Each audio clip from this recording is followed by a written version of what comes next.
Hello, Galaxy. I'm Chris Pirillo, and I have not yet given you my Rogue One review. I've shared a few Rogue One thoughts in social. You've likely seen that because, let's face it, I share things 24/7, and when I am sharing things, they usually have to do with Star Wars.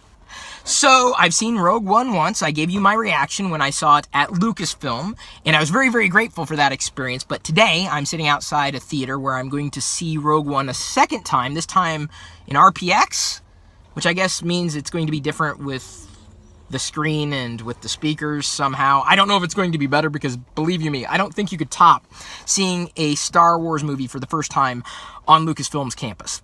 That was amazing.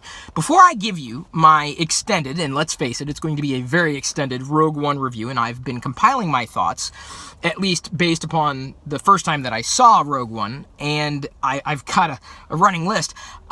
I wanted to make sure I cover the things you want me to cover in my review, because I don't do reviews very often. I share my thoughts all the time, but very rarely do I encapsulate those thoughts into a single review. So, what do you want me to cover in the review? I'm waiting for your questions. I'm going to cover what I want to cover, and I'll do my best to cover what you want me to cover. And before I saw Rogue One a second time, which is about to happen here, I wanted to experience the book Catalyst, which is kind of like a precursor to Rogue One. And I'm very grateful that I did. I had an opportunity to listen to the audiobook thanks to audible.com. They're actually going to be sponsoring a Twitter chat tomorrow with me, Gary Whitta, Joe Vargas, and we're going to be talking about Catalyst. I believe it is critical that before you see Rogue One, or before you see Rogue One again, that you take in Catalyst.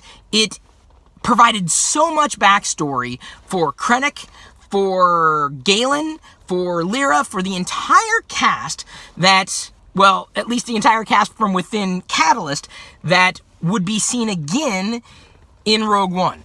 I don't think I spoiled anything because I believe those names have been public for quite some time. So, I'm going to see Rogue One a second time. I'm waiting for your questions to address in my review, which I hope to do within a week or two, and maybe before then I'll see Rogue One once or twice more. I don't plan on seeing it in 3D. I've heard some people have some issues with the 3D showing, so I'm just going full-on 2D, and I know I'm going to be happy. I'm also going to be talking tomorrow about Catalyst. I'll be consistently talking about Rogue One and Star Wars, as you very well know when you follow me in social. It's all about Star Wars pretty much anymore because that's my life. It's not just a movie. Star Wars is not a movie. It's a lifestyle, and I live it. So, what do you want me to cover in my eventual, hopefully sooner rather than later, Rogue One review? And I guess that's really all I had to say, I think. Was that all I had to say? Well, if it wasn't, may the Force be with you anyway.